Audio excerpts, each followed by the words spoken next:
Começando então, vamos lá para escala. Vamos começar a resolver aqui, começar a pensar um pouquinho. Gente, questões de escala são questões super tradicionais, super tradicionais. O que é uma escala, né?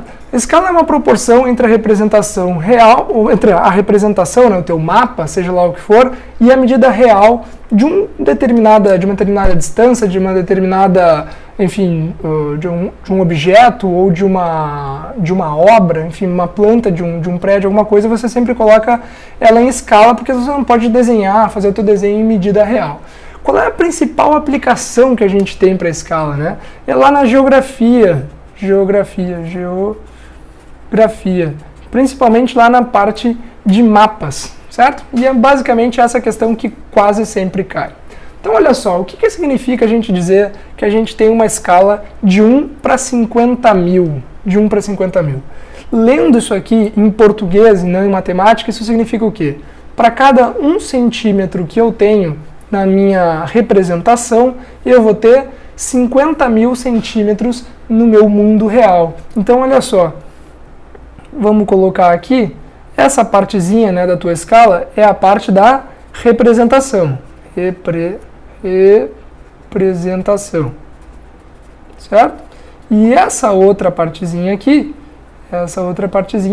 vai ser a parte real, certo? O que a gente tem que tomar muito cuidado em questões de escala, tá? Obrigatoriamente, os dois numerozinhos que tu tem aqui devem ter a mesma unidade, certo? Mesma unidade. Nós estamos falando de uma proporção entre dois números, certo? Entre uma representação e entre a projeção ou a medida real de um determinado objeto, de um determinado mapa, de uma determinada distância. Então, se tu tem ali do teu lado a representação centímetros, obrigatoriamente do outro lado tu vai ter centímetros. Se de um lado tu tem metros, do outro lado tu vai ter metros e assim por diante, né? Se tu tiver quilômetros, tem que ser quilômetros. Se tu, por acaso, colocar algum dos lados dessa tua proporção errado, botar, por exemplo, centímetro e metro, tua escala não serve para nada, tua escala está totalmente errada, certo? Então vamos lá, vamos para começar as questões aqui. Então olha só, a primeira questão que nós temos aqui, vamos dar uma lida no enunciado para ver como é que vai ficar. Então olha só, sabe-se que a distância real em linha reta de uma cidade A, localizada no estado de São Paulo, a uma cidade B, localizada no estado de Alagoas, é igual a 2.000 quilômetros. Um estudante, ao analisar o mapa, verificou com sua régua que a distância entre essas duas cidades, A e B, era 8 centímetros. Os dados nos indicam que o mapa observado pelo estudante está na escala D. Então, olha só. Ele nos dá ali, né, como a gente viu, acabou de ver aqui na parte teórica rapidinho, uma proporção entre dois números. 1 para 250, 1 para 2.500, 1 para 25.000. Esse tipo de questão é bem fácil de a gente errar, certo? Então, olha só, o que a gente vai fazer? Vamos voltar um slide ali, vamos pegar os dados que a gente precisa. Nós temos uma cidade A, e uma cidade B. A distância entre essas duas cidades é igual a 2.000 quilômetros. 2.000 quilômetros. Garante, né, de trazer a unidade. Isso aqui vai ser muito importante, tá? 2.000 quilômetros. Um estudante, ao analisar o mapa, verificou com sua régua que a distância entre essas duas cidades no mapa, essa distância era de 8 centímetros, certo? Então a gente tem que ver agora qual é a escala que está esse cara aí. Então olha só, se a gente fizer simplesmente aqui, né, 8 para 2.000, isso aqui não nos diz nada, certo? A primeira coisa que a gente tem que encontrar é um 1 para tanto, 1 para tanto. Para cada uma unidade que tu tem na tua representação, seja lá o que for, quanto que tu tem no mundo real. Então beleza, vamos começar a abrir isso daqui. Então olha só, a gente tem aqui 8 centímetros para 2.000 quilômetros. O que a gente vai ter que fazer com isso daqui? Obrigatoriamente, essa quilometragem que a gente tem aqui, a gente vai ter que passar para quê? Nós vamos ter que passar para centímetros também para chegar ali na nossa escala certinha. Então olha só, nós temos aqui 8 centímetros. Para multiplicar, para passar de quilômetro para para centímetros, o que a gente vai fazer? Primeira coisa, a gente vai multiplicar por 1000 para passar para metro, certo? Quantos centímetros tem 1 metro? 1 metro tem 100 centímetros. Então nós vamos multiplicar por 1000, depois nós vamos multiplicar por 100. Ou seja, quantos zeros a mais nós vamos ter aqui? 1, 2, 3, 4, 5. Então lá no final das nossas contas nós vamos ter o quê? Nós vamos ter 2, 1, 2, 3, os zeros que a gente tinha antes, mais os 5 zeros que a gente tem agora. 1, 2, 3, 4, 5. Quanto que deu esse número aqui pra gente então? Olha só, junta 3 zeros aqui, junta 3 zeros aqui, deu 200 milhões de centímetros. Certo, gente? Então, beleza. Agora que a gente tem centímetro com centímetro, o que a gente pode fazer? Nós vamos poder simplesmente cortar essa unidade aí, nós vamos chegar numa escala bonitinha.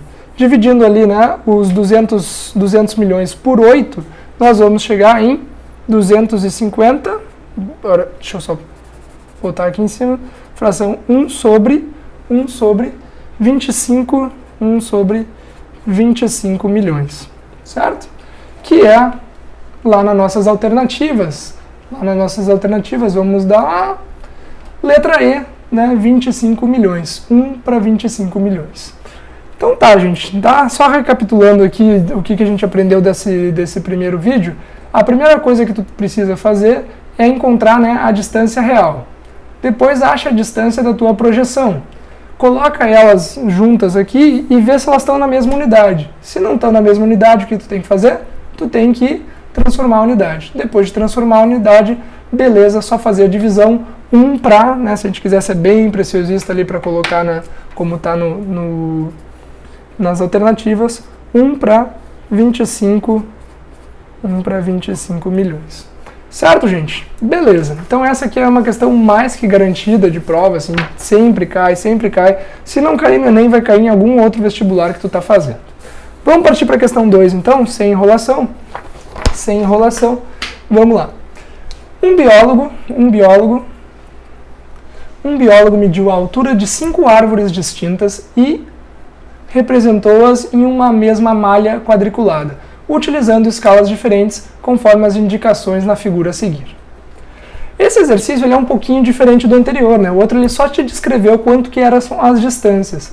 Nesse exercício ele está te colocando uma malha quadriculada, te dizendo a escala de cada um desses desenhos e vai perguntar o que lá em sequência. Vamos ver na frente. Ele vai perguntar para a gente qual é a árvore que apresenta a maior altura real. Então olha só, voltando aqui. O primeiro passo que tu vai ter que dar uma olhadinha aqui é o seguinte: quais são as escalas que estão cada uma das árvores? A primeira árvore está em escala 1 para 100. O que significa esse 1 para 100 desse exercício? 1 para 100. Beleza, né? A gente tinha lá, né, como a gente viu na primeira parte. Primeira coisa, nós tínhamos a representação. Depois a gente tinha o mundo real. Então, nesses desenhos aí, o que significa? Esse 1 significa um quadradinho, certo? Um quadradinho. Um quadradinho. E esse 100, o que é? Esse 100 é a altura da árvore, certo? A altura da árvore, tá? Para cada um desses quadradinhos. Então, voltando ali, a gente vai dar uma olhadinha aqui. A primeira árvore está em escala 1 para 100.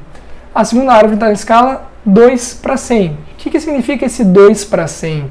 Esse 2 para 100 significa que a cada 2 quadradinhos nós temos 100 unidades.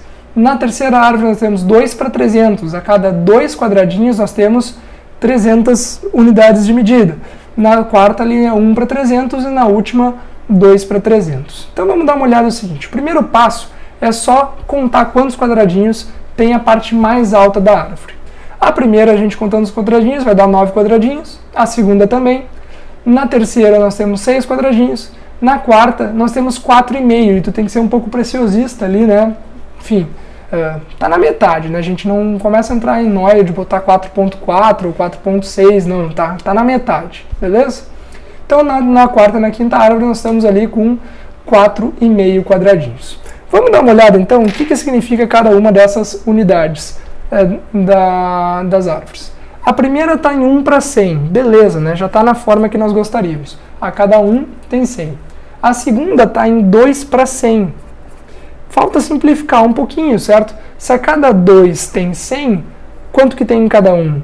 Em cada 1 tem 50, certo? Na terceira, nós temos 2 para 300.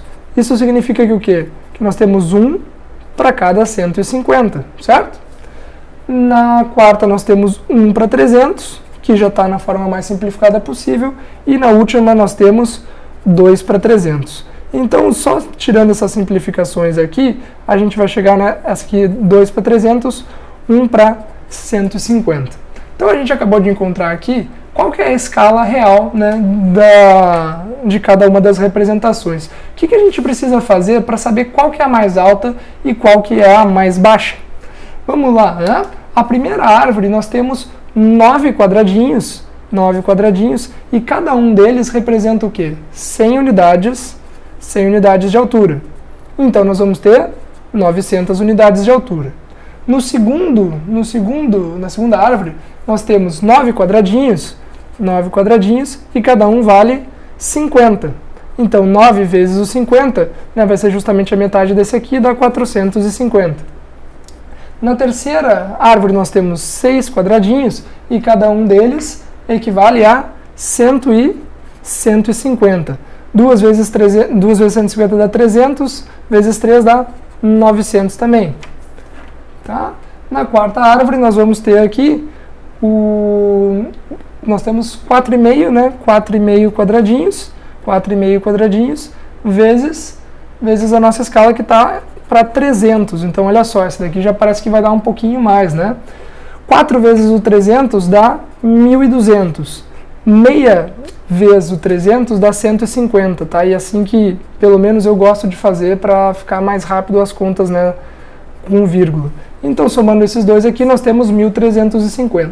Na última árvore ali, na árvore de número 5, né, a gente vai ter 4,5 quadradinhos para 150 unidades. Então, 4,5 vezes o 150 é justamente a metade daquele ali, né, que vai dar o 675. Então, vamos lá. Quem que é a maior árvore real, né, partindo desse exercício? Vai ser a árvore de número 4, com 1.350 unidades de altura. Certo, gente? Então, olha só.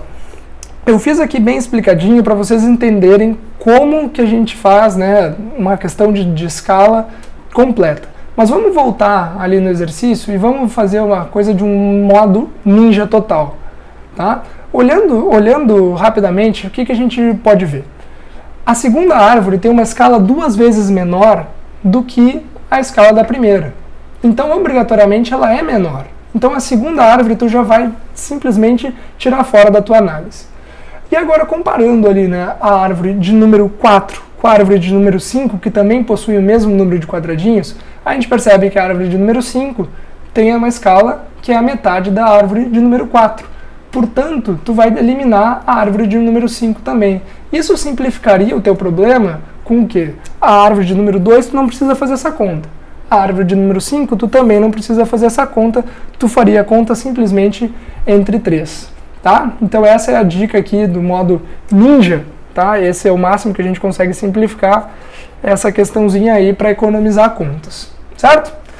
Vamos dar sequência então? Vamos dar sequência. Passando um pouquinho lá, nós vamos para a parte de funções então. Então olha só, gente. Então olha só.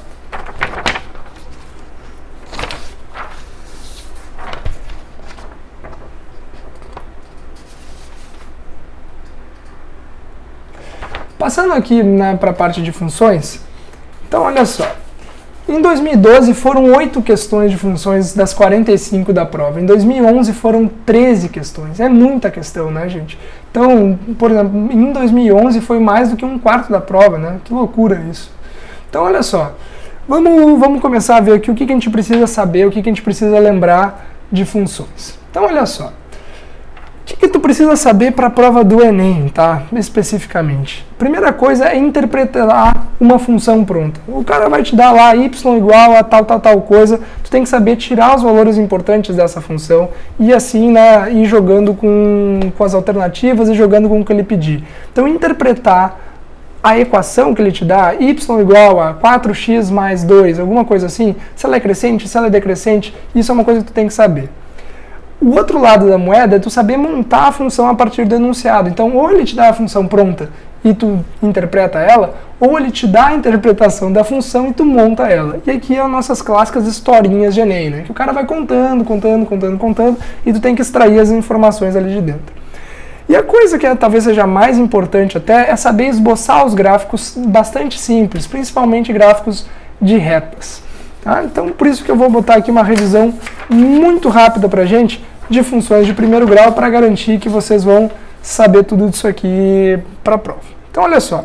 Lembrando lá da nossa função de primeiro grau, f de x igual a ax mais b. Lembra que f de x é um sinônimo de y, que o teu a é o teu coeficiente angular e que o teu b é o teu coeficiente linear. O que cada um deles representa para a gente? Coeficiente angular nos mostra o quê? Crescimento ou decrescimento da tua reta, certo?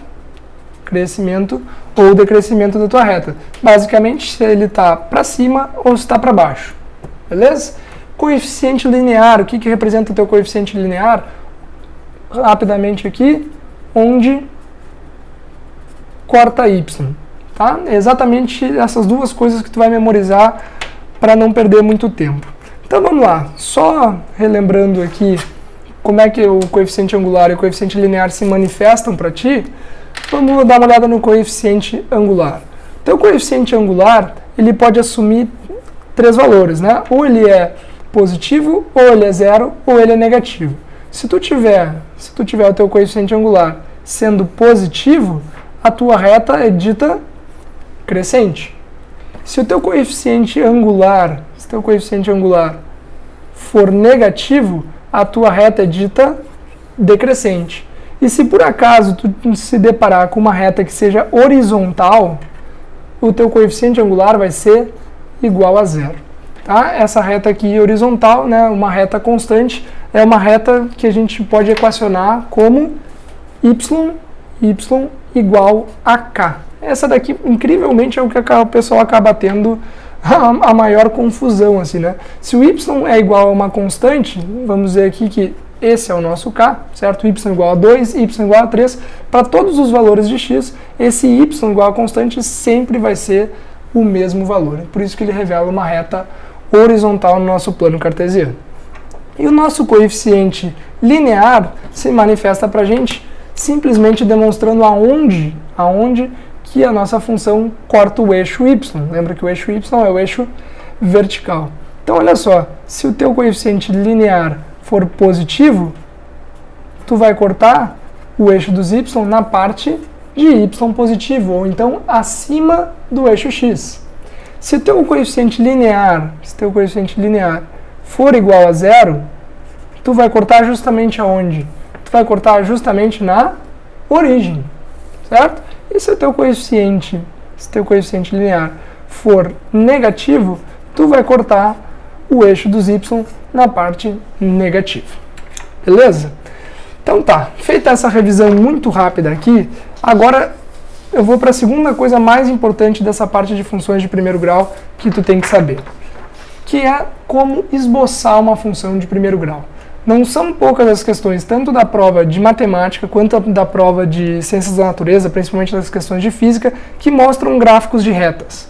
Então, assim, ele pode te dar uma equação, pode te dar uma historinha e pedir para tu montar um gráfico, né? Ou isso, melhor, né? Como a prova de alternativas, escolher entre as alternativas que revelam o gráfico mais perto da função ou da historinha que ele te contou.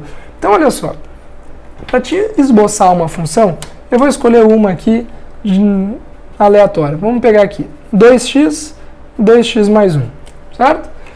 Se a gente quiser tirar o esboço dessa função aqui muito rápido, mas muito rápido mesmo, o que a gente vai fazer?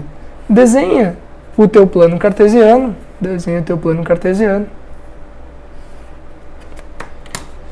E agora tu vai fazer o seguinte.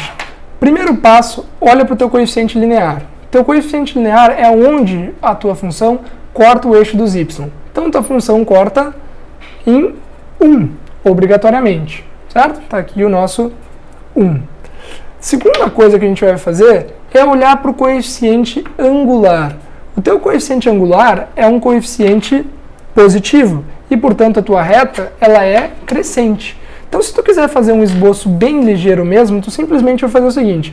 Onde é que ela corta? Corta no 1. É crescente ou decrescente? Ela é crescente, então aponta para cima.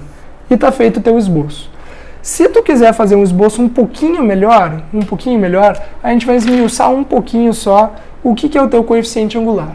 Como é que tu calcula o teu coeficiente angular, o teu A? O teu coeficiente angular é uma variação de y sobre a variação de x. O que isso significa na prática? O quanto y varia para cada unidade de x. Então, olha só, o teu coeficiente angular lá vale 2, certo?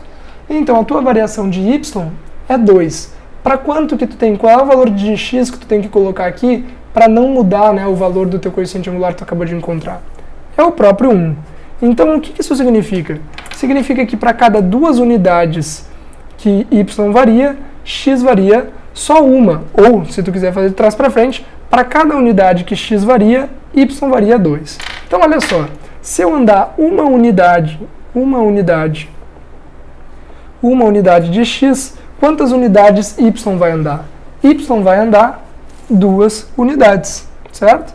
Y vai andar 2 unidades e, portanto, nós vamos chegar aqui em 3, certo? Nós já estávamos em 1, agora a gente está em 3. Isso aqui te ajuda a fazer um esboço um pouco melhor, tá? Um pouco melhor e garantir que a tua reta está, enfim, conforme com aquilo que tu acabou de encontrar. Vamos dar uma olhada nos exercícios, então? Vamos dar uma olhadinha nos exercícios. Então, olha só, questão de número 3. O saldo de contratações no mercado formal no setor varejista da região metropolitana de São Paulo registrou alta. Comparando as contratações deste ano no mês de fevereiro com as de janeiro deste ano, houve um incremento de 4.300 vagas no setor, totalizando 880.605 trabalhadores com carteira assinada. Suponha que o incremento de trabalhadores no setor varejista seja sempre o mesmo nos 6 primeiros meses desse ano. O que significa para a gente, né, dizer que o incremento de trabalhadores no setor varejista seja sempre o mesmo nos 6 primeiros meses? Significa que é uma taxa constante. Se é uma taxa constante, nós podemos utilizar funções de primeiro grau para equacionar isso daí. Considerando-se que y e x representam, respectivamente, as quantidades de trabalhadores no setor varejista e os meses janeiro, sendo o primeiro, fevereiro o segundo e assim por diante, a expressão algébrica que relaciona essas quantidades nesses meses é. Então vamos lá, vamos puxar os dados que a gente precisa. Voltando aqui na primeira página da questão, o que a gente tem ali, né? Ele disse que houve um incremento de 4.300 vagas no setor. E que esse incremento ele é o mesmo nos primeiros 6 meses do ano. Então isso daqui ele é constante, é um incremento constante. A cada mês aumenta 4.300 unidades. Em janeiro desse ano nós tínhamos quanto? Nós tínhamos 880.605 trabalhadores com carteira assinada. Então, o que ele pede para a gente ali? Ele pede para a gente fazer um gráfico, né? Fazer uma equação que considera que o primeiro mês dessa função vai ser o quê? Janeiro. O segundo mês vai ser fevereiro e assim por diante. Então, olha só. Teu primeiro mês vai ser janeiro. Teu segundo mês vai ser fevereiro. Então, olha só. Essa questão aqui não pede para tu desenhar um gráfico, mas vale a pena tu fazer um esbocinho, assim, sem régua, sem nada, rapidamente, só para te ter a garantia que tu está fazendo a coisa certa. Então, olha só. Lá em janeiro,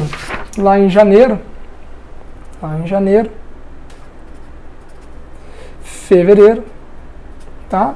Janeiro vai ser obrigatoriamente o teu primeiro mês. No final de janeiro, ou seja, comecinho ali, né, de fevereiro, quantas vagas que a gente tinha? A gente tinha as 880.605. E ele nos disse que houve um incremento, né, de 4.300 vagas. Então, olha só, gente, o que a gente vai fazer? Se a gente tinha lá no final, né, em fevereiro, 880.605, em janeiro, quantas que a gente tinha? Nós temos que tirar as 4.300 unidades do incremento. Porém, o que a gente precisa para equacionar, né, a nossa função?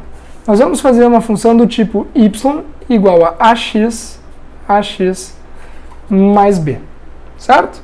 O nosso incremento, ele já nos deu, está feito ali, né? A cada mês vai aumentar em 4.300 unidades. Então, esse incremento aqui que ele nos deu vai ser justamente o nosso coeficiente angular.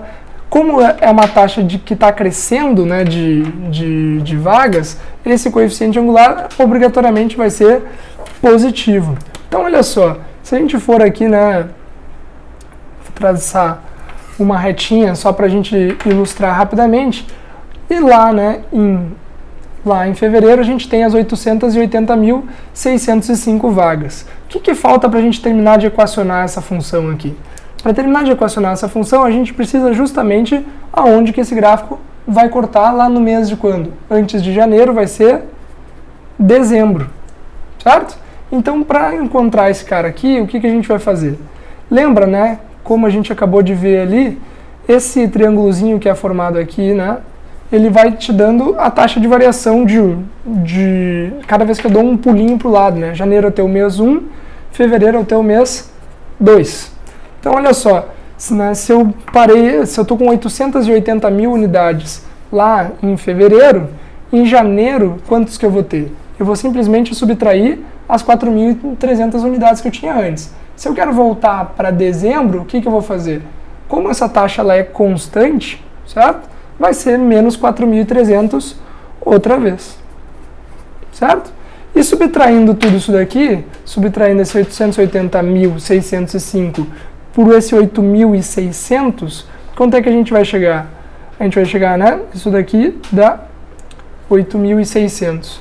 880.605 menos esse 8.600 vai dar quanto? 872.005. Tranquilo? E esse aqui é justamente o valor aonde a tua função vai cortar o eixo dos y.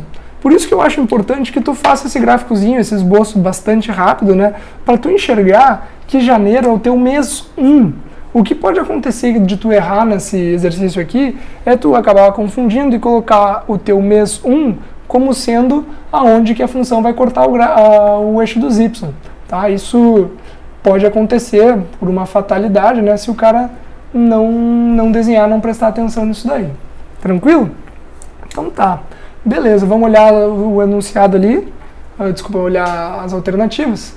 As alternativas que nós temos ali, 800, né, o 4.300 vezes x, está presente em praticamente todas as alternativas. Então, como a gente sabe, né, que o nosso coeficiente linear ele é positivo, está cortando na parte de cima da função, a gente tem lá mais 872.005, que está representado ali na letra C. Tranquilo, gente? Então, beleza, essa aqui era uma função essa era uma questão que tu tinha que criar a função a partir da historinha. Vamos ver o que vem na sequência aí. Então, olha lá. Questão 5, então. Vamos lá. Desculpa, eu acho que a gente acabou pulando. Vamos voltar aí. Questão 4. Tá? Questão 4. O certo vendedor tem seu salário mensal calculado da seguinte maneira. Ele ganha um valor fixo de R$ 750 e mais uma comissão de R$ 3 para cada produto vendido. Caso ele venda mais de 100 produtos, sua comissão passa a ser de R$ 9 para cada produto vendido, a partir do produto de número 101. Tá? Com essas informações, o gráfico que melhor representa a relação entre salário e o número de produtos vendidos é. Eu não coloquei aqui todas as alternativas, tá? Mas eu só destaquei o que é comum em todas essas alternativas. O eixo vertical da tua função, é sempre o salário do cara. O eixo horizontal da tua função é sempre o número de produtos vendidos. Então, olha só. Vamos voltar ali no enunciado rapidamente. Então, olha só. Ele tem um salário fixo de R$ 750, beleza? A comissão que ele vai ganhar vai depender do quê? Então, olha só. 750 é fixo, ele sempre ganha, Ele ganha o fixo mais o variável,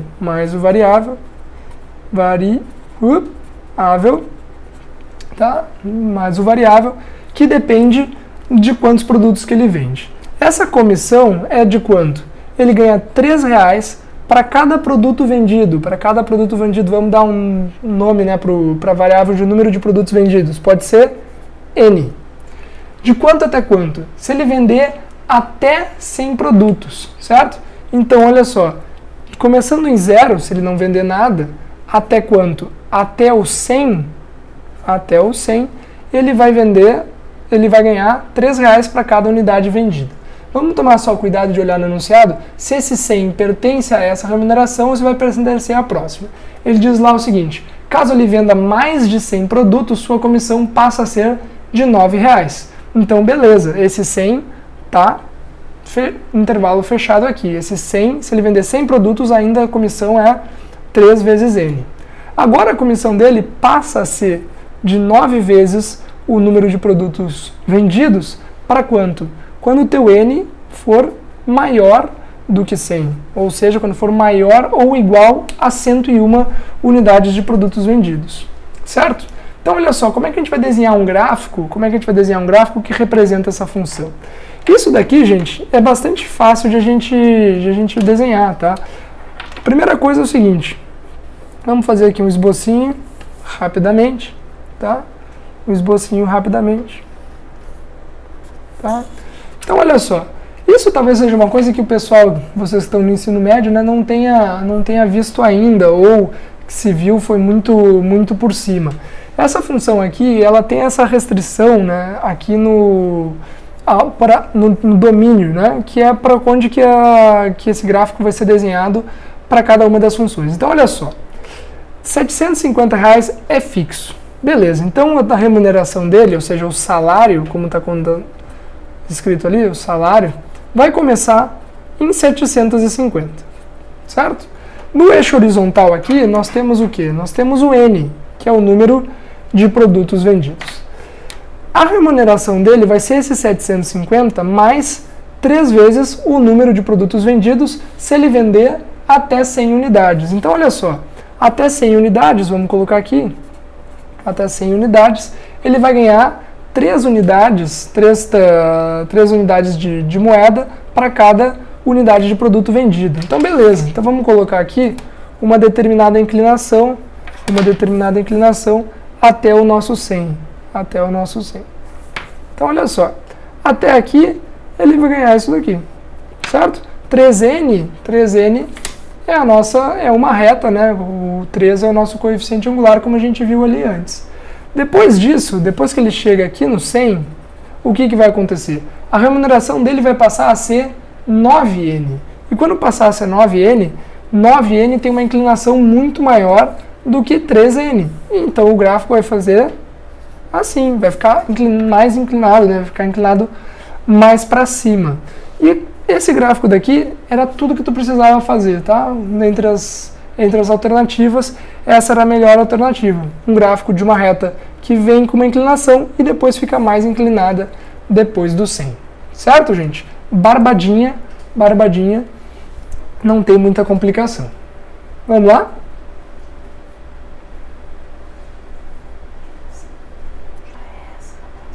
Tá, então olha só. Questão 5.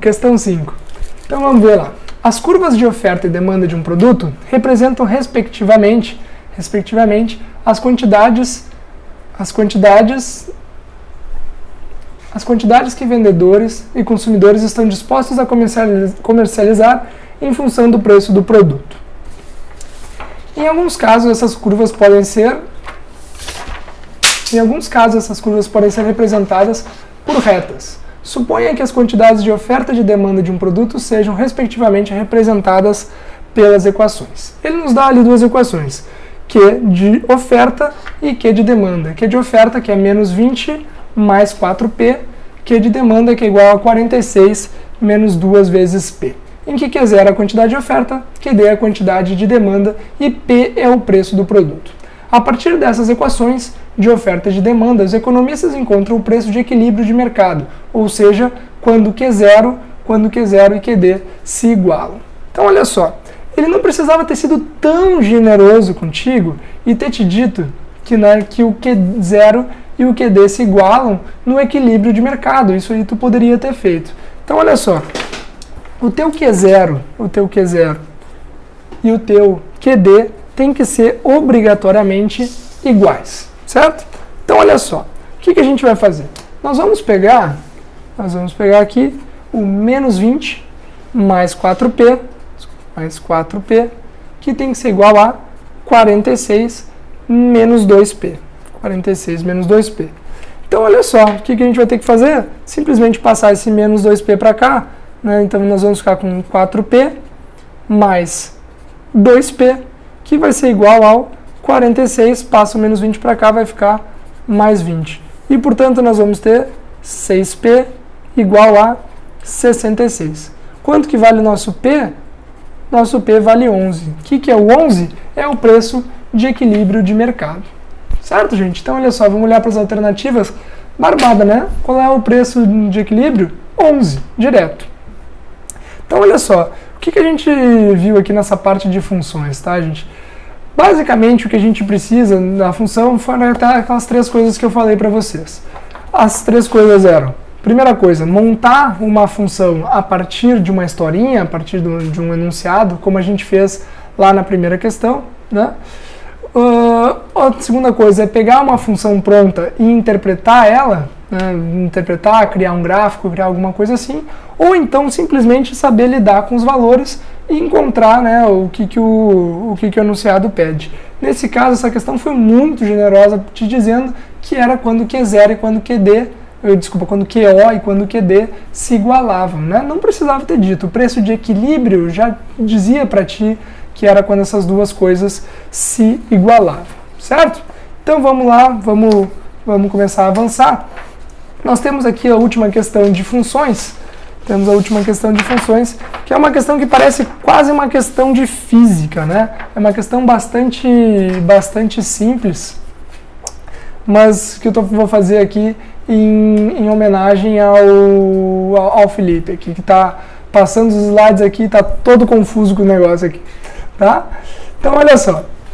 Questão de número 6. Existem no mercado chuveiros elétricos de diferentes potências, que representam consumos e custos diversos.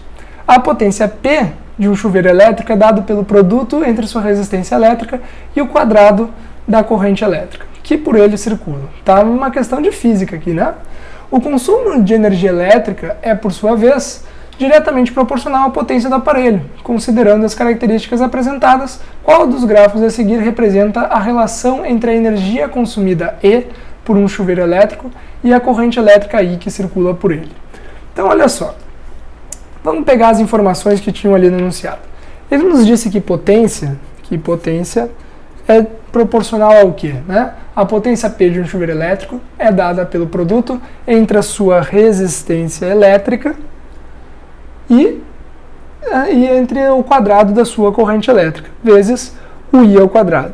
Tudo bem, gente, eu sei que vocês sabem 1001 equações diferentes para calcular a potência, mas ele te deu essa e tu vai usar essa, tá? Senão tu vai errar o negócio.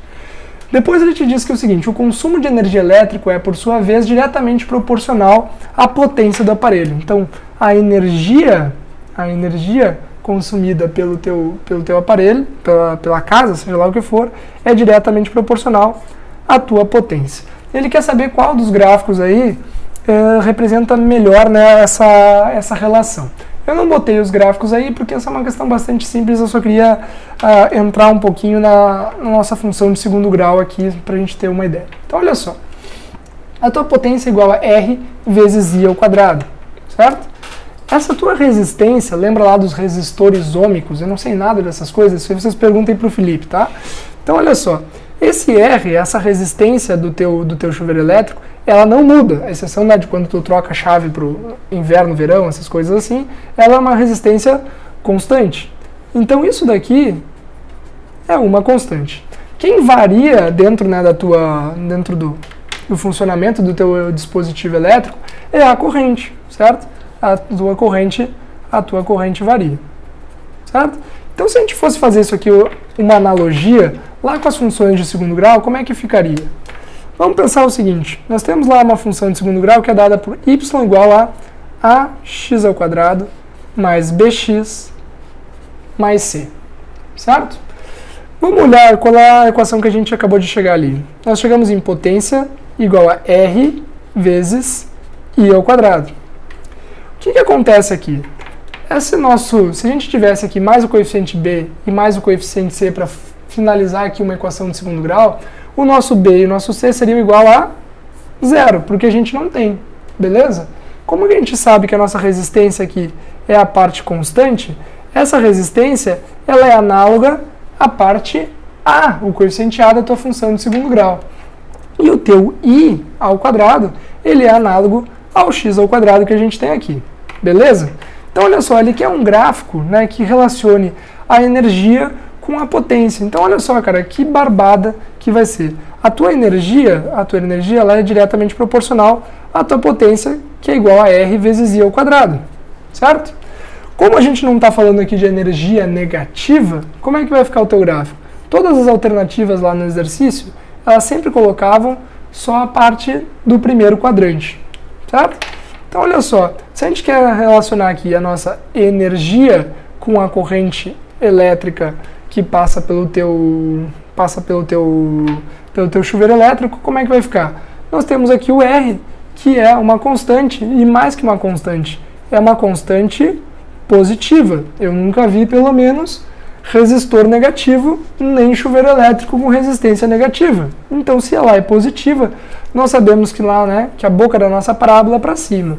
E, como a gente está falando de uma equação de segundo grau, vocês sabem lá, né, de outros carnavais, que essa funçãozinha aqui vai desenhar uma parábola, mais ou menos assim, certo? E a gente desenha, né, só a primeira parte, o primeiro quadrante aqui do nosso gráfico, porque a gente está falando de energia positiva e corrente positiva, tá? E também porque no enunciado lá nas alternativas era só o primeiro quadrante.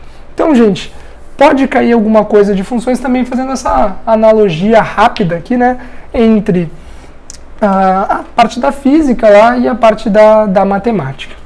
Beleza, gente? Então vamos lá, vamos avançar. Vamos avançar para o nosso próximo conteúdo aqui, conteúdo de porcentagem, tá? Antes de a gente ver algum exercício de porcentagem, eu gostaria de, rapidamente aqui, revisar algumas coisas de porcentagem para vocês. Porcentagem é o tipo da matéria que, se a gente tivesse com uma formação lá do ensino básico, do ensino médio muito boa, seria uma matéria que seria totalmente natural, tu não precisaria nem estudar ela, tu saberia ela na íntegra, assim, só por saber outros conteúdos de matemática. Mas como a nossa realidade não é bem essa, né, fazer o quê? A gente vai tentar fazer o possível aqui. Então olha só, a gente tem aqui 5 quadradinhos, certo? Tenho 5 quadradinhos. Digamos que eu pinte 2 desses quadradinhos. Eu quero saber para vocês qual é a proporção de quadrados pintados entre todos os números de quadrados que eu tenho. Então olha só, eu tenho 5 quadradinhos. Quantos desses 5 quadradinhos estão pintados? 2. E aqui tu acabou de estabelecer uma proporção. Para cada, eu tenho 2 quadradinhos pintados para cada 5 quadradinhos que eu tenho. Beleza? A ideia da proporção, da porcentagem, começa exatamente assim. Mas agora digamos que em vez de ter 5 quadradinhos, eu tenha 100 quadradinhos. E eu pinto lá, sei lá 4 dos 100 quadradinhos. Então olha só, quantos quadradinhos eu tenho? Eu tenho 100 quadradinhos. Quantos eu pintei? Eu pintei 4 quadradinhos. Isso daqui, gente, vai dar origem lá a toda nossos estudos de porcentagem. A gente representa isso daqui como sendo o quê? Se a gente tem 4 quadradinhos em cada 100 pintados, nós temos 4% dos quadradinhos pintados, tá? Então, basicamente, o que tu tem que saber é fazer essa volta, né? 4% significa 4 em 100 unidades. Ou então, também, tu pode escrever 4 dividido por 100, que vai ser 0,04. Essas três coisas aqui representam exatamente a mesma coisa. Isso daqui a gente usa na parte de texto, né, para indicar, para mostrar para as pessoas, até porque tu não vai lá no meio da tua redação escrever 4% com um travessão no meio, né? Tu vai simplesmente escrever 4%. Essas duas formas aqui é como a gente usa para fazer as contas. Então, gente, vamos nos perguntar a primeira coisa aqui. O que significa, então, eu ter 100% das coisas? Bom, se eu tenho 100%, né, lá da minha porcentagem, eu sei que o meu denominador é 100. Então, eu tenho 100%, eu tenho 100 em cada 100 unidades. O que significa dizer 100 em 100? Significa dizer que eu tenho tudo. Simples assim, certo? 100% significa tudo. Agora, o que significa dizer que eu tenho 50%? E o que significa dizer que eu tenho 150% de alguma coisa? Se eu tenho 150% de alguma coisa, desculpa, se eu tenho 50% de uma coisa, eu tenho 50 peças em cada 100, certo? Se eu tenho 150, eu tenho 150 em cada 100. Em outras palavras, quando a gente tem menos do que 100%, a gente tem menos, certo? Tem menos, tu tem uma parte, tá? Tu tem uma parte. Se tu tem mais de 100%, tu excede o número de coisas que tu tem, certo? Então, se eu tenho 150 partes em cada 100, eu tenho 50 partes a mais do que esse todo aqui, certo? Isso é o que a gente vai usar mais ou menos para nortear nossos estudos. Isso fica muito mais claro, gente, tá? E essa é uma coisa bastante interessante. As pessoas dizem, né, que não tem afinidade com matemática, que odeiam matemática, seja lá o que for. Mas quando a gente faz exercícios com dinheiro, todo mundo sabe, cara. É inacreditável. Tem cara que não sabe absolutamente nada de porcentagem pro Enem, mas vai lá na 25 de março e sabe calcular desconto de tudo, tá? Então, olha só. Se tu pensar em dinheiro, fica tudo mais fácil. Onde é que a gente usa porcentagem? Principalmente nessa parte, né, de descontos e acréscimos. Então, olha só. Se eu quero dar 30% de desconto em um produto que custa R$250, como é que eu vou fazer isso? Beleza, eu quero 30% de 250. Como que eu tiro 30%? 30% é 30 dividido por 100. Então eu quero tirar esses 30% dos meus 250. Basta que tu multiplique o teu percentual pelo valor inicial que tu tem para tu chegar no valor do desconto, certo? Então aqui, cortando esse zero com esse zero, depois a gente corta esse zero com esse zero, nós vamos ficar com 3 vezes 25, que dá 75. Esse 75 aqui é o valor do que, gente? Esse 75 é o valor do desconto, tá? Do valor do desconto. Quanto que eu tenho que saber qual é o preço do produto final? Eu vou fazer os 250 menos os 75, e aqui vai ter o valor do produto final. Quanto que dá isso? 175, certo? Então isso daqui é o caso mais simples que tu tem. Tu pode calcular o valor do desconto ou tu pode calcular o valor do produto final. Como é que a gente faria isso aí para um acréscimo? Seria a mesma coisa, né? Digamos que eu queira ter 30% de acréscimo, lá no meu produto de R$250. Então eu vou tirar os 30% dos meus 250. 30% dos meus 150, que a gente já calculou, vale 75. E o preço do produto final, vai ser quanto? Vai ser os 250 mais os 75, que dá 325. Tem algum jeito de eu fazer isso aqui de uma forma mais rápida? Tá?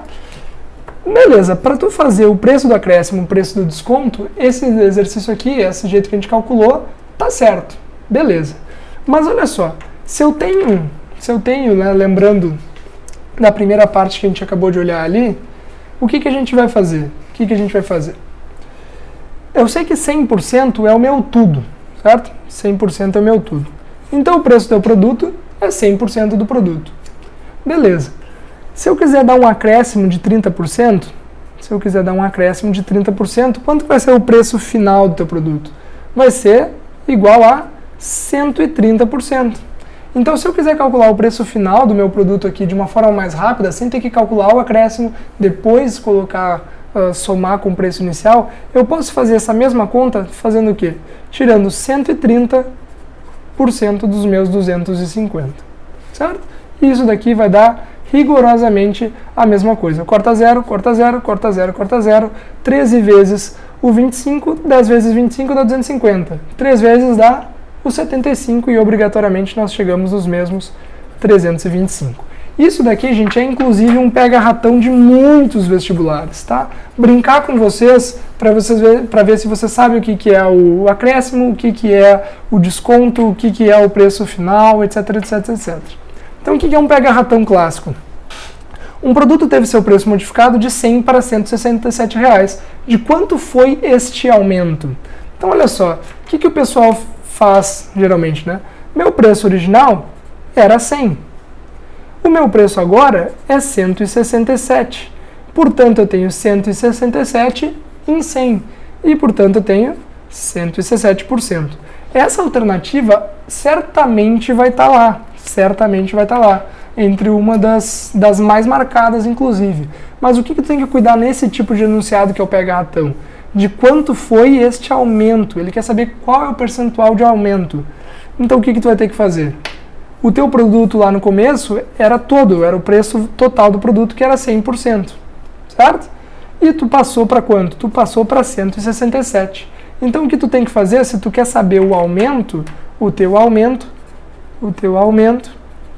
vai ser igual ao teu 167 que tu tinha, que é o valor agora, menos o 100. E, portanto, tu vai ter 67% de aumento. Eu peguei aqui valores muito fáceis, tá, gente?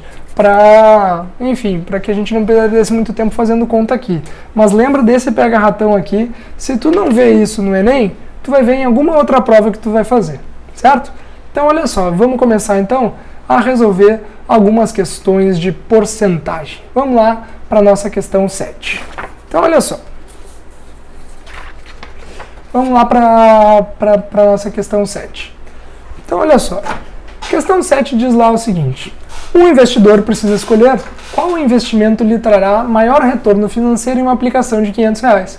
Para isso, pesquisa o rendimento e o imposto a ser pago em 2 investimentos, poupança e CDB. O CDB, né, que é o Certificado de Depósito Bancário. As informações obtidas estão resumidas no quadro. Então, lá, o rendimento da poupança é de 0,56% ao mês, certo? Rendimento mensal. Enquanto que o rendimento do CDB é de 0,876. Beleza, o rendimento do CDB é maior do que o rendimento da poupança.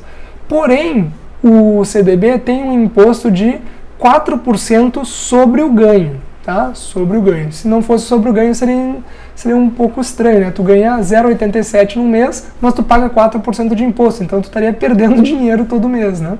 Então isso é uma coisa que tu não poderia aceitar. Então, beleza. Então, olha só, o que a gente tem que fazer?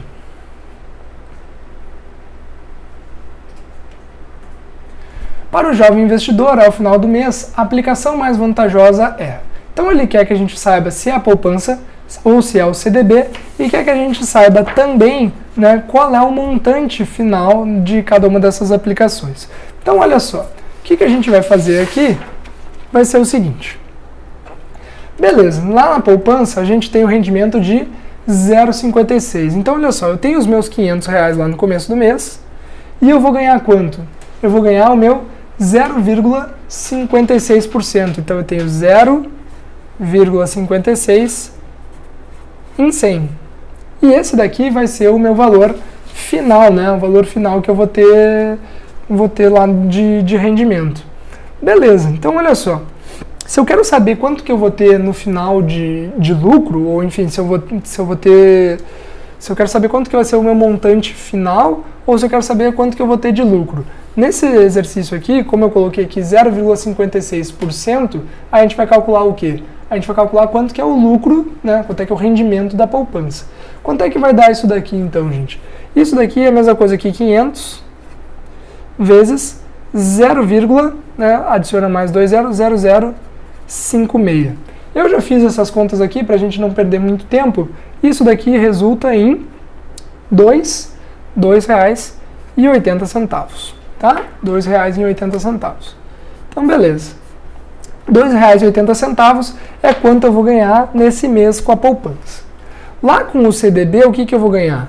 Lá com o CDB eu vou ganhar 500, né? 500 é o que eu tenho, e eu vou ganhar 0,876 em 100, certo?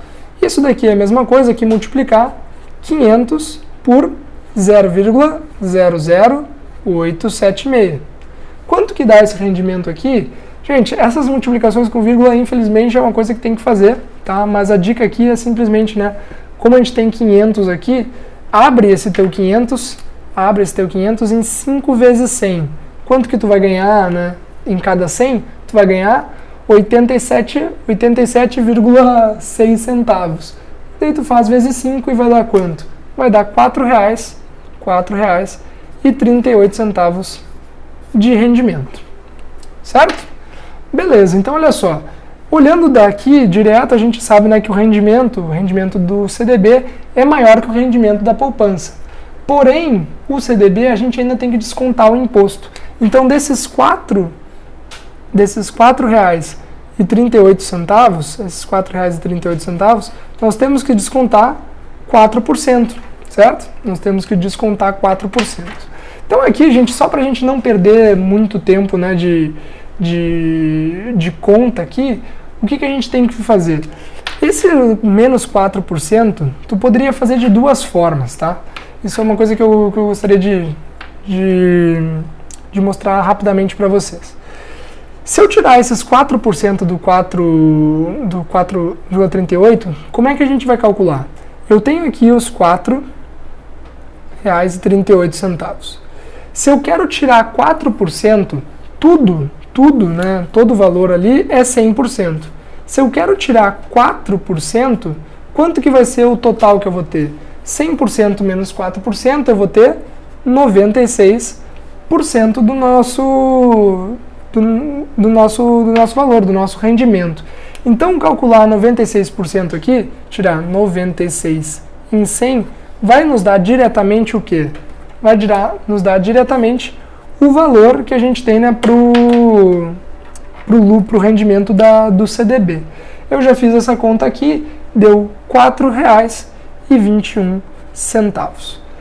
Eu fiz isso daqui para demonstrar para vocês, gente, que vocês podem fazer a conta diretamente, tá? Vocês podem, em vez de tirar o quanto que é o imposto, né, dos 4,38 e depois subtrair do total, tu pode fazer isso daqui já tirando os 4% do 100% que tu tinha de rendimento.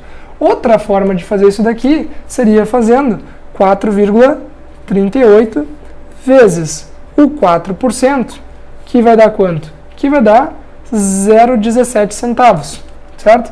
E esse 0,17 tu teria que fazer o quê?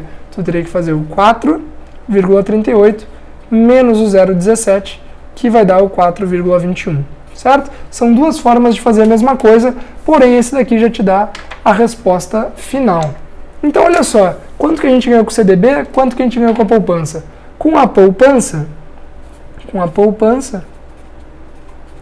a gente ganhou os 500 mais o 2,80. Então a gente tem R$ 502,80. Com o CDB, a gente ganhou de quanto? A gente tinha os 500 mais o 4,21 que está aqui. Então a gente vai ter R$504,21. Obrigatoriamente, então, o que a gente conclui? A gente conclui que o CDB deu mais que a poupança e o nosso rendimento, né, foi de R$ 4,21. Olhando lá para as alternativas, qual que vai ser a resposta certa? A resposta certa vai ser a letra D, né, o CDB, pois totalizará um montante de R$ 504,21. Beleza? Vamos lá então, avançando. O gráfico fornece os valores das ações da empresa XPN no período das 10 às 17 horas, num dia em que elas oscilam acentuadamente em curtos intervalos de tempo. Então vamos lá. Olha que loucura que é esse gráfico, né? Às 10 da manhã, o teu papel, a ação, estava valendo R$150. Às 15 horas da tarde, estava valendo R$460. Olha o que é o aumento disso aí, né? Aumentou 3 vezes, praticamente, o preço da ação. Imagina multiplicar teu dinheiro por 3, das 10 horas da manhã até as 3 horas da tarde, né? Que loucura. Então, olha só, avançando um pouquinho, ele diz o seguinte: nesse dia, 5 investidores compraram e venderam o mesmo número de ações, porém em horários diferentes de acordo com a seguinte tabela.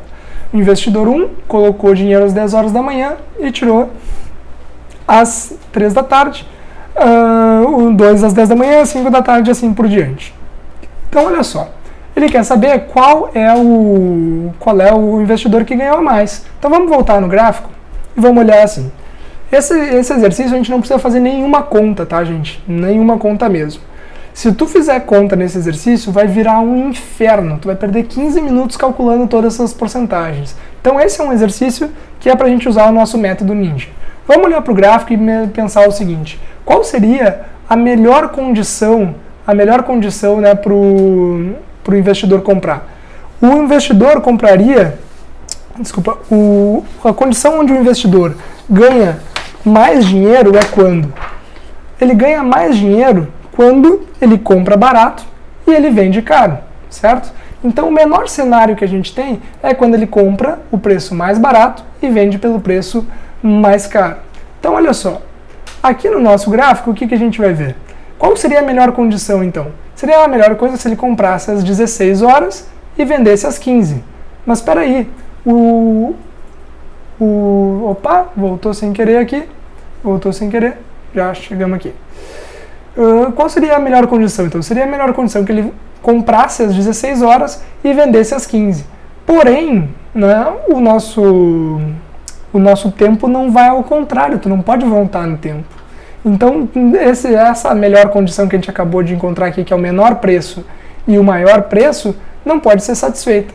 Então vamos pensar o seguinte, vamos tentar encontrar qual é o segundo preço mais barato, certo? Qual é o segundo preço mais barato? O segundo preço mais barato é aqui às 10 horas da manhã. 10 horas da manhã eu ainda posso vender às 15 horas. Então esse é o melhor cenário que a gente tem dentro desse gráfico.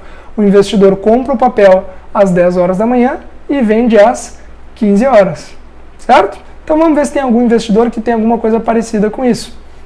Vamos olhar lá? Olha só, o investidor 1 comprou às 10 horas da manhã e vendeu às 15 horas. Então esse cara aí é o sortudo da vez, é o cara que ganhou muito dinheiro. Isso, gente, é para vocês verem como um exercício de porcentagem pode ser feito simplesmente olhando o gráfico, tá? Essas são as artimanhas do Enem. Toma muito cuidado, tá? Porque esse tipo de questão, ele abre margem para a interpretação errada das pessoas, tá? Porém, se tu for bem atento, tu vai economizar muito papel, muito grafite, porque se tu fosse fazer essa questão na íntegra, calculando cada uma das porcentagens, acreditem em mim, vocês não acabariam a prova, certo? Então vamos lá, vamos avançar um pouco nas questões então. E agora a gente vai para a parte mais pedida de todas, né? A parte de geometria. Então olha só. Geometria, eu tenho uma notícia boa e uma notícia ruim, tá? A notícia boa é que tu precisa de praticamente nada de matéria para a geometria do Enem.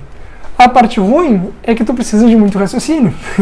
Então, olha só, se vocês tiverem aí uma certa aptidão para enxergar as coisas geometricamente, provavelmente vocês vão ir bem no Enem nessa parte de geometria. Se tem uma dificuldade de visualização dos sólidos, enfim, das figuras, a coisa começa a ficar meio tensa, tá? Então, olha só.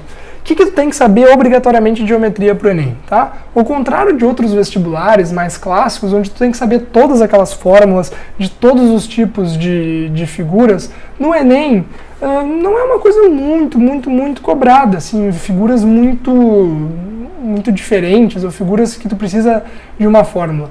Geralmente o Enem gosta daqueles caras que conseguem se virar, né, com base vezes altura e vão montando quase que um Lego na questão. Então olha só, o que tu tem que saber? Tu tem que saber calcular a área, principalmente a área de figuras retangulares e figuras triangulares. A gente vai ver aqui uma abstração rápida para vocês tentarem fazer algumas analogias na cabeça e poder calcular qualquer tipo de área dentro da prova.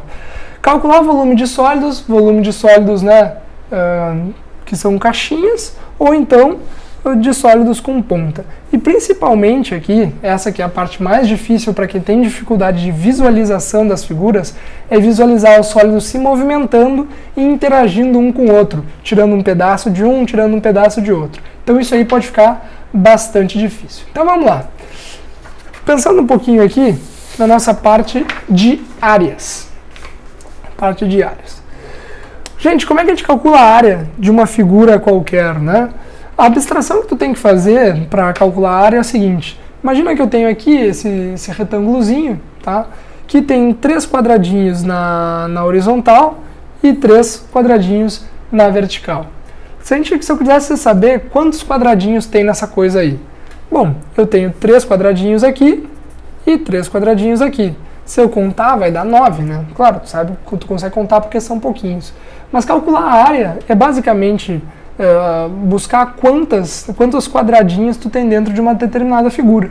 Então, beleza, se eu quiser calcular quantos quadradinhos tem aqui, eu tenho 3 quadradinhos na horizontal, vezes os 3 quadradinhos, né, na vertical, que nos dá os 9 quadradinhos.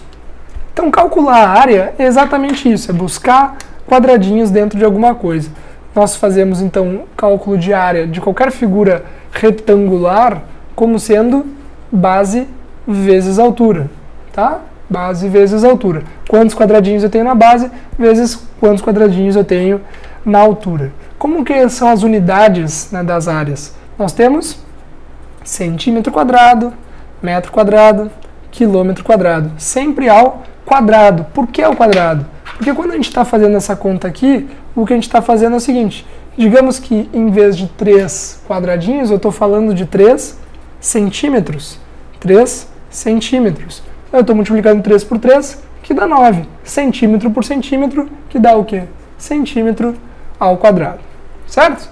Então, sempre que tu tiver áreas retangulares, tu vai calcular isso fazendo área igual a base vezes altura. Tamanho da base vezes tamanho da altura. Lembra também, lá como na parte da escala, que ela sempre tem que estar na mesma unidade. E os triângulos, gente? E os triângulos? Como é que a gente calcula a área de triângulo? O triângulo, na verdade mesmo, ele é o quê? É a metade de um retângulo, certo? Se eu dobrar um retângulo na diagonal, eu vou encontrar o quê? Eu vou encontrar 2 triângulos. Então, olha só, gente. Se eu tinha aqui antes base e altura, e me dava a área total, agora eu vou ter o quê? Agora eu tenho só metade desse retângulo, certo? Então, a área de um triângulo qualquer é base vezes altura sobre 2. É a metade da área do retângulo que gerou esse triângulo. E essa equação funciona para todos os triângulos, tá? O que é bom tu saber, e a única fórmula que eu vou destacar para vocês aqui, é a área do triângulo equilátero. Por que eu vou destacar? Porque se cair o triângulo equilátero e tu não lembrar da formulinha dele, tu vai levar um pouquinho de trabalho para fazer. Não é tão ruim assim calcular, né? Mas enfim, tu vai ter que sofrer um pouquinho só para encontrar essa alturinha. Porque um triângulo equilátero, o cara no enunciado não vai te dar quanto que vai ser a altura. O que ele vai te dar vai ser quanto que vale o lado, que é igual para os 3 lados. Só lembrando aqui, né, de curiosidade rapidamente, qual é o ângulo interno, né, do triângulo equilátero? Todos os ângulos são iguais a 60 graus. Lembra também, né, que a soma dos ângulos internos,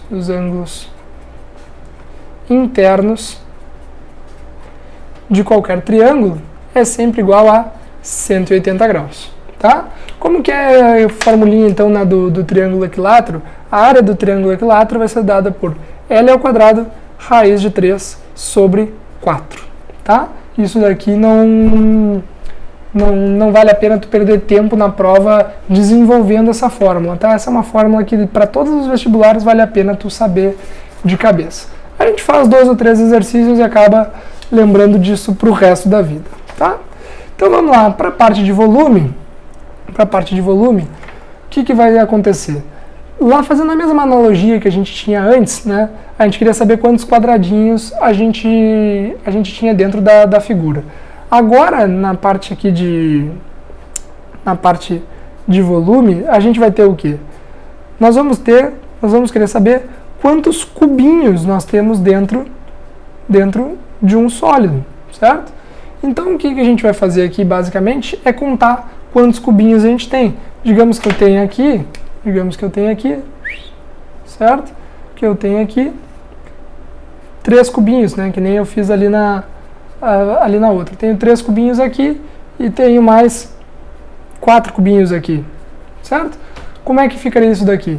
A gente teria 4 vezes o 3, que daria quantos cubinhos eu tenho nesse nível. Porém, agora como a gente está falando de volume, aí esses cubinhos vão começar a subir aqui também, né? Vão começar a subir e digamos que eu tenho aqui mais 4 cubinhos. Então eu tenho 4 cubinhos na altura, certo? Como que a gente calcularia quantos cubinhos a gente tem? Nessa base, nessa primeira fatia, a gente teria o quê? 4 vezes 3. Nessa primeira fatia, então, a gente teria 12 cubinhos. E na altura, né, quantos cubinhos vão ter dentro de toda essa caixa? Se eu tenho 12 nesse nível, quantos níveis eu tenho? Eu tenho 1, 2, 3, 4 níveis. Então eu tenho esse 12 vezes 4, que resulta em 48 cubinhos. Basicamente o que a gente tem que fazer é multiplicar todo mundo, né, para encontrar quantos cubinhos que a gente tem aqui. Tá? Mas é exatamente essa abstração que a gente tem que fazer para entender, né, como é que se calcula um volume. Então, basicamente, o que a gente precisa para calcular um volume de um sólido sem ponta, de uma caixinha, né? Pode ser um cubinho, pode ser um paralelepípedo, pode ser um cilindro. Eu preciso encontrar quanto que vale a área da minha base, certo? Que era a primeira etapa ali, né? Quanto que vale a primeira camada, e multiplicar por quem? Pela minha altura, certo? Isso daqui me dá quanto que é o meu volume. Lembra que a tua área da base é dada o quê? Em centímetro quadrado, metro quadrado, seja lá o que for. E a tua altura vai ser o quê? A tua altura é uma unidade, é única ainda, a gente não multiplicou por nada, né? Então vai ser centímetro, vai ser metro, vai ser quilômetro. Multiplicando mais uma vez aqui, centímetro quadrado por centímetro, a gente vai chegar em centímetro cúbico, metro cúbico. Então as unidades que a gente tem, né, para volume é centímetro cúbico, metro cúbico, quilômetro cúbico, que seria totalmente sinistro, né? Imagina um quilômetro cúbico, é uma coisa bem grande.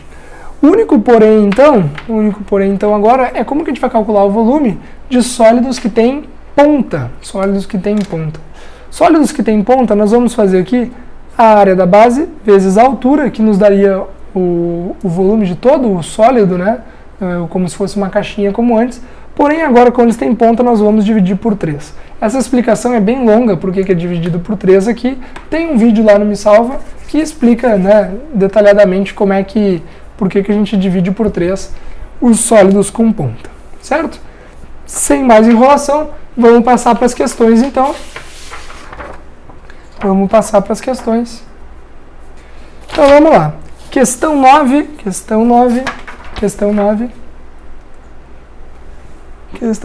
Vamos ler lá a questão 9. Um forro retangular de tecido traz em sua etiqueta a informação de que encolherá após a primeira lavagem, mantendo, entretanto, o seu formato. A figura a seguir mostra as medidas originais do forro e o tamanho do encolhimento x no comprimento e y na largura. A expressão algébrica que representa a área do forro após ser lavado é 5 menos x, 3 menos y. Vamos ver como é que é o forro. Então, olha só, nosso forro tem 5 de largura, 3 de altura, e esse x e y é o quanto que ele vai diminuir depois, né, da lavagem. Então, olha só, olhando ali o que a gente precisa, vai ser o seguinte. Basicamente a gente tem aqui, né, 5 unidades, aqui nós temos 3 unidades, e depois da lavagem, a gente vai sofrer, né, esse encolhimento de x aqui e y aqui. O que vai restar para ti, né? O que vai restar para ti, o forro que tu vai ter, vai ser esse que está em azul. Ele já colocou para a gente quanto que é a área da figura que sobra, né? Da figura que sobra, que é o 5 menos x, 3 menos y.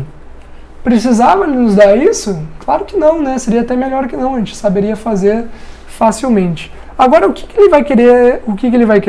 Ele vai querer saber para a gente quanto que é a área, né? Quanto que é a área que é perdida por esse forro. Então ele pergunta ali, né? Nessas condições, a área perdida do forro após a primeira lavagem será expressa por. Vamos olhar ali então o nosso gráficozinho então. Beleza, né? A gente tem o que? A área perdida pelo forro vai ser todo esses caras aqui. Esse vermelho, e eu vou colocar aqui, vou destacar só aqui com bolinhas, essa parte aqui, tá? Então vamos lá. O que vai ser a área perdida pelo forro? Vamos calcular em primeira etapa, esse cara aqui, tá? Essa primeira partezinha aqui. Essa primeira parte tem quanto de largura aqui? Tem o 5 inteiro, né? O 5 inteiro se for até aqui, ou então o 5 menos x se for até aqui. Então vamos fazer o 5 menos x. 5 menos x. E quanto que é a altura desse cara? A altura desse cara está dada aqui como sendo y. Está aqui o nosso y. E agora o que a gente vai fazer? Bom, eu já calculei a área de todo esse cara aqui, certo? De todo esse pedacinho aqui. Agora eu tenho que calcular a área de todo esse outro. O que pode dar alguma confusão aqui, e o pessoal pode errar, é calcular toda essa área daqui e depois toda essa área daqui e esquecer de ver que essa daqui apareceu 2 vezes, tá? Esse foi, dê uma olhada ali nas estatísticas, foi o mais marcado. O pessoal calculou toda essa área, soma com toda essa área, esqueceu que tinha mais um pedacinho aqui. Então olha só, para calcular essa outra parte aqui vai ser como? A gente tem esse 3 completo de altura, e a largura vai ser x. Simplesmente o que a gente tem que fazer aqui agora é multiplicar essas coisas aqui, né? Então a gente vai ter o 5 vezes o y, 5y, menos x vezes o y, que vai ficar menos xy, mais 3x. Vamos dar uma olhada lá nas alternativas. Na letra E nós temos ali 5y mais 3x menos xy, que é a resposta que a gente acabou de encontrar. Beleza? Então tá, essa daí era uma questão bastante simples, né? Ele só escreveu, assim, ele podia ter pedido quanto que valia isso daí, né? Ter dado ali um valor para o x, um valor para o y, de quanto que foi esse encolhimento, né? Podia ter feito uma questão bem difícil, inclusive, né? De proporção em cima disso, mas não fez. Bom pra gente, né? Vamos lá. Questão 10, então. Questão 10 é uma questão um pouquinho mais complexa, mas vamos lá, né? O que diz a questão 10? Para decorar a fachada de um edifício, o arquiteto projetou a colocação de vitrais compostos de quadrados de lado medido 1 metro, conforme a figura a seguir. Olha só o que era o tal do vitral, né? O tal do vitral tem uma parte que é um vidro mais escuro e uma parte do vidro que ela é mais clara. Vamos ver o que ele pede. Nesta figura, os pontos A, B, C e D são os pontos médios dos lados do quadrado. O segmento AP e QC medem 1/4 da medida do lado do quadrado. Para confeccionar o vitral, são usados 2 tipos de materiais. Um para a parte sombreada da figura, que custa R$30 o metro quadrado, e outro para a parte mais clara, que custa R$50 o metro quadrado. Então a parte sombreada custa R$30 o metro quadrado. A parte clara custa R$50 o metro quadrado. Beleza, então vamos voltar lá para a figura para ver então como é que a gente vai fazer. Esse teu desenho, cara, é totalmente simétrico. Então se tu começar a pirar muito aí, começar sei lá, querer fazer um desenho muito grande, tu vai acabar perdendo tempo. Então o que eu vou fazer aqui para vocês vai ser pegar simplesmente 1/4 dessa tua figura. Repara ali, né? Eu estou aqui falando então desse meu ponto A e o meu ponto B. Peguei como se fosse em círculo trigonométrico, seria o segundo quadrante, tá? Peguei desse ladinho aqui.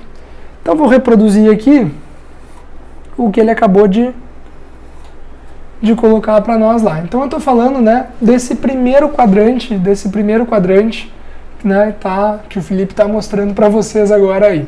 Tá? Essa primeira parte que eu quero pegar. Todo o meu quadrado, ele tem 1 metro de lado. Então, como eu peguei metade, isso daqui vai ser 1/2. E essa aqui, essa altura, vai ser 1/2 também. Por que eu estou fazendo isso? Eu quero simplificar minhas contas para chegar lá no final e simplesmente multiplicar tudo por 4, tá? Para não ter que ficar desenhando demais aqui. Então, olha só. Eu tenho essa parte aqui sendo sombreada, e a outra parte que é a parte clara. Então, vamos calcular a área da parte sombreada, certo? A área sombreada. Quanto que vai dar a área da nossa parte sombreada? Bom, nós temos então na área sombreada o que? Nós temos aquele quadradão preto lá em cima e mais aquele outro pequenininho aqui. Então vamos lá. Se esse cara aqui é o ponto médio, né, quanto é que vale essa medida? Essa medida aqui vale 1/4. Ele disse lá no enunciado pra gente que isso aqui era, né, era o ponto médio. Então essa área da figura sombreada vai ser igual a quanto? Essa área da figura sombreada vai ser igual a esse triângulo grande aqui, nós temos base 1/2, altura 1/2 também. Então nós vamos ficar com 1/2, que multiplica 1/2 dividido por 2, certo? Então nós temos 1/4 dividido por 2, que vai dar 1/8, certo? Essa aqui é a área do triângulo lá de cima. A área do outro triângulozinho vai ser quanto? A área desse daqui. Quanto que é a base dele? A base dele é 1/4. Quanto que é a altura dele? A altura dele é 1/2. Base vezes altura dividido por 2. Então nós temos 1/4 vezes 1/2, que dá 1/8 sobre 2, que dá 1 sobre 16. Somando esses dois caras aqui, a gente vai ter a área da figura sombreada, né? 1/8 mais 1 sobre 16, tirando esse MMC, né? 16 dividido por 2, dividido por 8 dá 2, 16 por 16 dá 1, 1 vezes 1, 1. Então a gente tem aqui 3 sobre 16. Essa daqui é a área da nossa figura sombreada, né? Da parte sombreada. Então tá. Repara então assim, ó.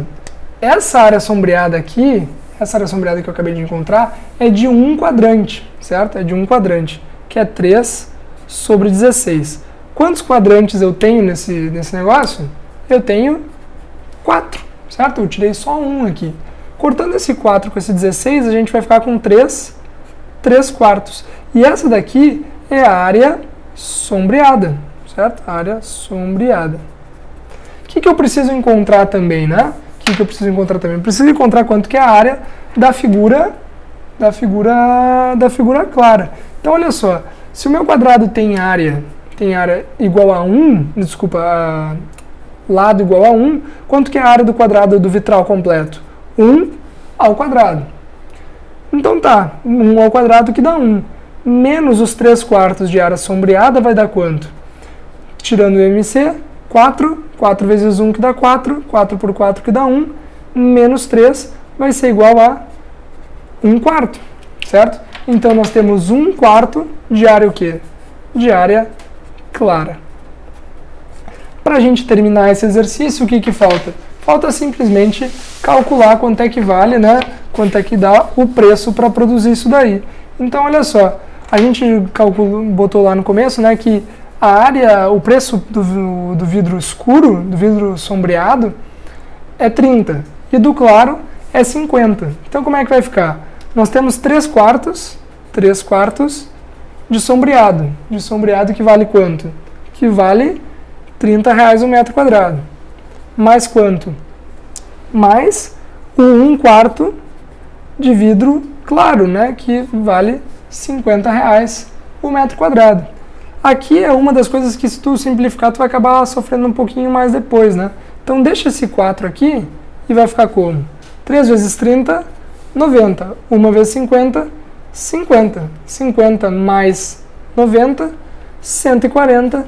E 140 por 4, 140 por 2, 70, 70 por 2, 35. Esse é o preço final lá do teu vitral. Certo? Tá lá a resposta, R$35.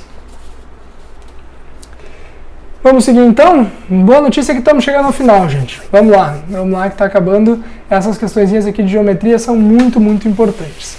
Vamos ver essa questão então agora. A questão 11 diz o seguinte: alguns objetos, durante sua fabricação, necessitam passar por um processo de resfriamento. Para que isso ocorra, uma fábrica utiliza um tanque de resfriamento como mostrado na figura. Então olha só, o tanque de resfriamento está ali e essa coisa sombreada aí é um líquido que eles colocaram aí dentro, certo? Então ele tem 40 centímetros de largura, 30 de profundidade e 25 de altura. E repara ali, né, que ele está colocando como 5 centímetros a distância entre o líquido e a altura desse tanque. Vamos ver o que ele pede. O que aconteceria com o nível de água se colocássemos no tanque um objeto cujo volume fosse de 2.400 metros cúbicos, certo? 2.400 metros cúbicos. Cara, esse exercício aqui dá para fazer de um jeito muito, muito, muito ninja, tá? Vamos voltar ali na figura para a gente puxar os valores. Então, olha só. A gente tem aqui a nossa caixinha, né, o nosso tanque, como? Aqui nós temos o quê? 40, aqui temos 30 e temos a altura de 25. Obrigatoriamente, esse tanque aí, ele não vai mudar, né, de base nem de profundidade. A base dele vai continuar constante. O que acontece é que esse líquido aqui, que está dentro do nosso tanque, ele já tá aqui. A única coisa que vai acontecer quando a gente começar a botar mais, vai ser o quê? Botar esse objeto de 2.400 centímetros cúbicos, a única coisa que vai acontecer é que esse líquido vai subir. Então, olha só, se a gente quiser calcular, né, o volume desse cara aí, o volume desse cara que esse cara vai deslocar lá dentro, vai ser o quê? Volume, né, a gente já viu ali na parte teórica, que o volume é igual à área da base vezes a altura para uma caixinha, certo? Então, olha só, a área da base não muda. Por que não muda? Porque, enfim, o tanque não vai ficar mais gordo ou mais magro, ele vai ficar exatamente igual, tu só vai completar mais ou menos ele. Então, essa área da base aqui não muda, certo? Essa área da base aqui não muda. Então, o que a gente vai fazer aqui é simplesmente calcular quanto de líquido que esse objeto a ser colocado dentro da caixa vai deslocar. Esse objeto aí tem um volume de 2.400, certo?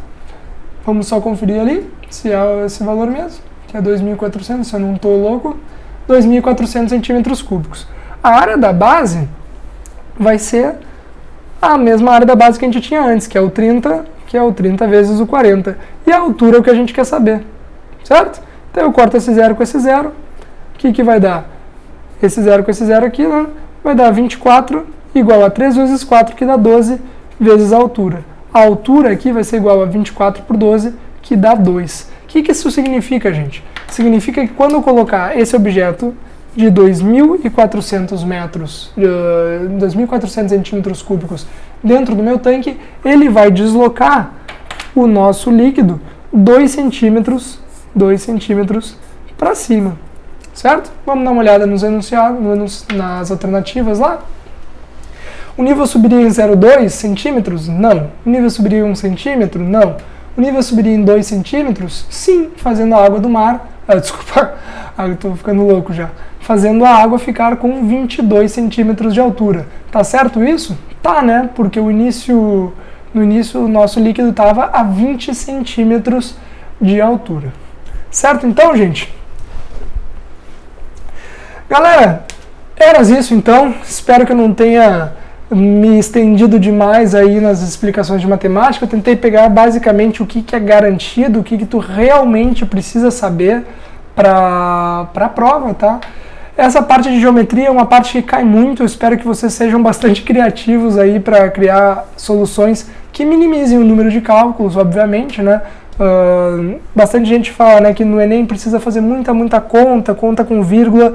Grande parte dessas contas a gente consegue evitar utilizando frações, utilizando alguma simplificação mais inteligente, né, como nós fizemos ali, por exemplo, na questão anterior, né, que em vez de fazer essas contas aqui individuais e depois somar elas, nós mantivemos aqui o dividido por 4, né? Tiramos tudo e ficou um valor fácil de a gente dividir. 140 por 4 é fácil. Se tu fizesse aqui o 30 por 4, daria 7,5.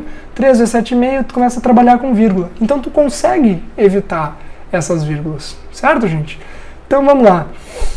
Para vocês ficarem por dentro das próximas aulas e do que vai ter na semana que vem para o Enem do Me Salva, do Matemática, etc., seja lá o que for, entra aí no facebook.com/mesalva, deixa a tua curtida ali, né? E vocês vão poder ficar sabendo tanto da programação para o Enem, tanto quanto nas novas aulas que a gente sempre publica ao longo do ano.